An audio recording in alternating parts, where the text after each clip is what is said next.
Olá, seja bem-vindo, bem-vinda. Meu nome é Liliane, eu sou espírita e nesse vídeo eu procuro trazer o estudo do Livro dos Espíritos, mas fazendo sempre uma correlação do que foi visto naquela época. A primeira publicação é de 1857 e qual o significado disso nos dias de hoje.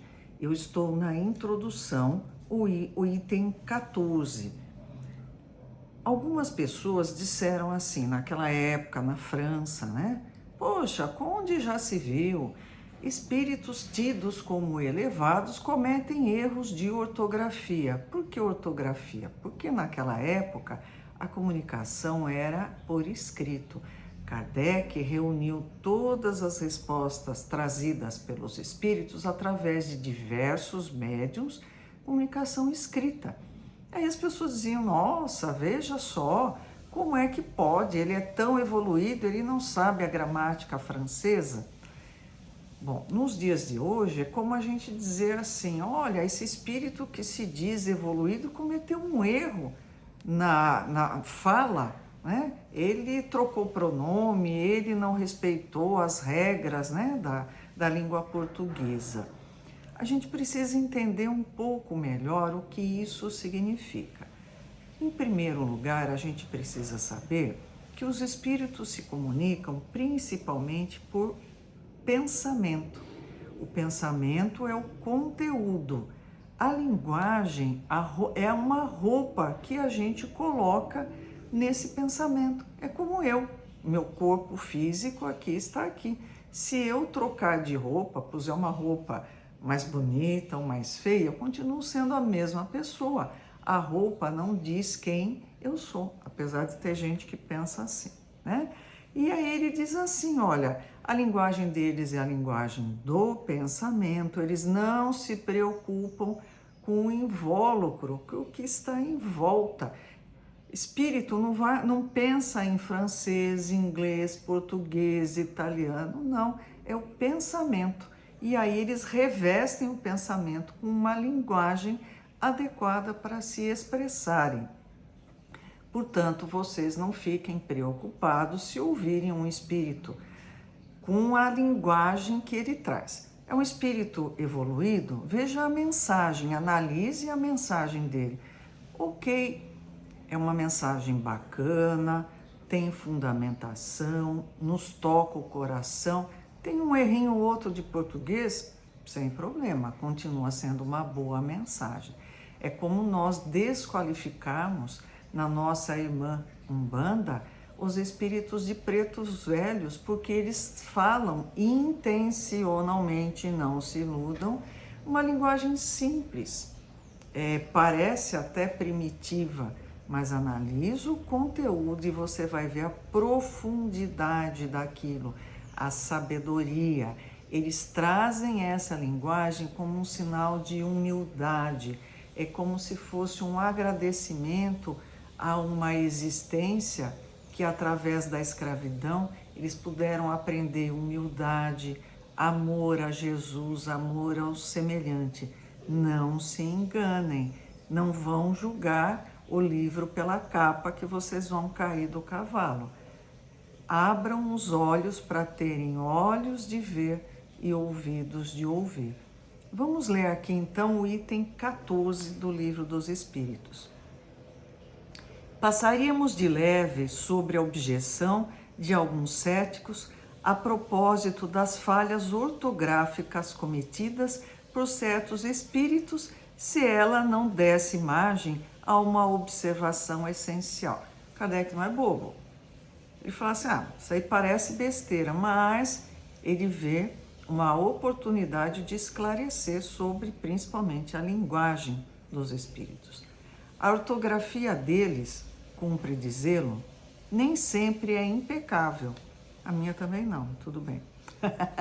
Mas é preciso ter a razão muito estreita para se fazer disso objeto de crítica séria, dizendo que, uma vez que os espíritos tudo sabem, devem saber ortografia.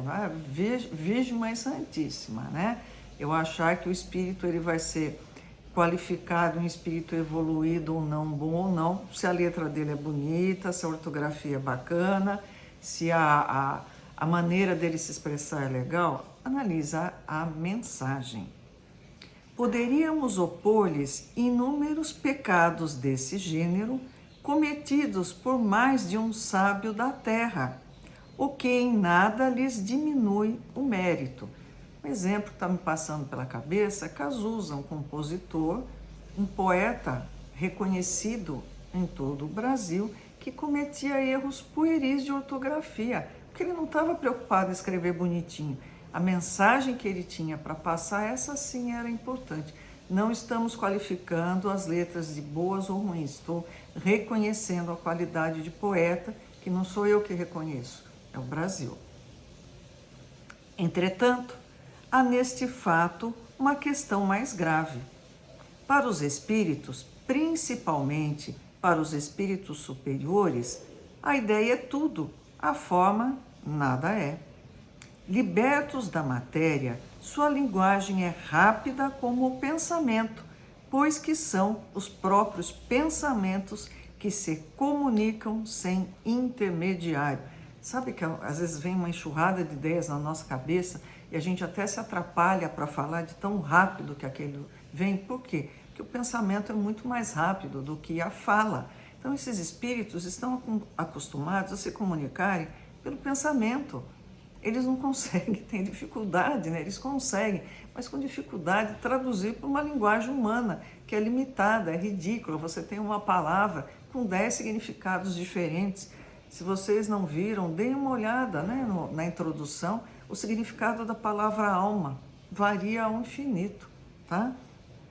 Devem, pois, sentir-se muito pouco à vontade quando são obrigados, para se comunicarem conosco, a se servirem das formas longas e embaraçosas da linguagem humana e, sobretudo, a lutarem com a insuficiência e imperfeição dessa linguagem para exprimirem todas as ideias. É o que eles próprios dizem. Imagine uma pessoa que nasceu cega, como é que você vai pedir para ela descrever a cor vermelha, por exemplo? A linguagem é insuficiente. Mesmo se você for explicar para ela, olha, isso aqui é um azul claro. Por quê? Faltam termos de comparação. A nossa linguagem é muito pobre para exprimir o que eles já viram, o que eles já aprenderam nas esferas superiores. Por isso, é curioso observar os meios de que muitas vezes se servem para atenuarem esse inconveniente. O mesmo se daria conosco se tivéssemos de nos exprimir num idioma mais extenso em palavras e expressões e mais pobre em fraseados do que a nossa. Um exemplo assim, o hebraico é uma língua concreta.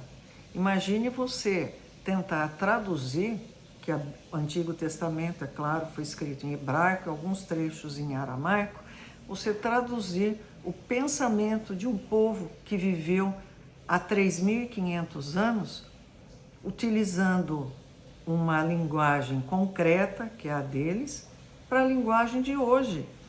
Vocês têm ideia do abismo que separa isso?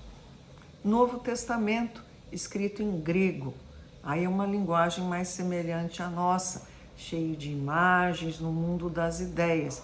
Fica um pouco menos difícil. Nós estamos falando de uma língua que foi utilizada, né, o grego koiné, há 2.000 anos. Como é que você traduz o que eles pensavam e sentiam há 2.000 anos com a ideia de hoje? É muito difícil. Por isso, o trabalho de tradução ele é sempre refeito. Por quê?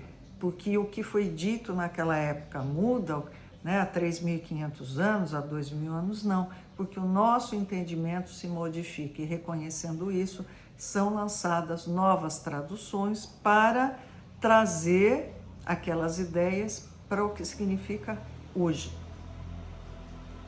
É a dificuldade sentida pelo homem de gênio que se impacienta com a lentidão da pena, sempre muito atrasada em relação ao seu pensamento. Por que da pena? Porque antigamente se escrevia com caneta tinteiro.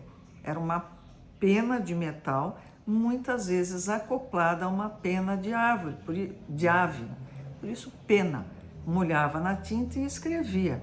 Hoje em dia que a gente digita, né, a gente mal sabe utilizar a caneta esferográfica, né? Mas ele diz assim, às vezes o fluxo de pensamento não é acompanhado pela rapidez da escrita. É a mesma frustração. É compreensível, diante disto, que os espíritos liguem pouca importância à puerilidade da ortografia, sobretudo quando se trata de ensino importante. Já não é maravilhoso, aliás, que se exprimam indiferentemente em todas as línguas e a compreendam todas? Imagine o espírito, ele consegue transmitir a sua ideia em praticamente todos os idiomas. Já não é uma coisa linda, mas não, quer que ele escreva direitinho. Não se conclua daí, no entanto, que a correção convencional da linguagem lhe seja desconhecida, pois a observam quando necessário.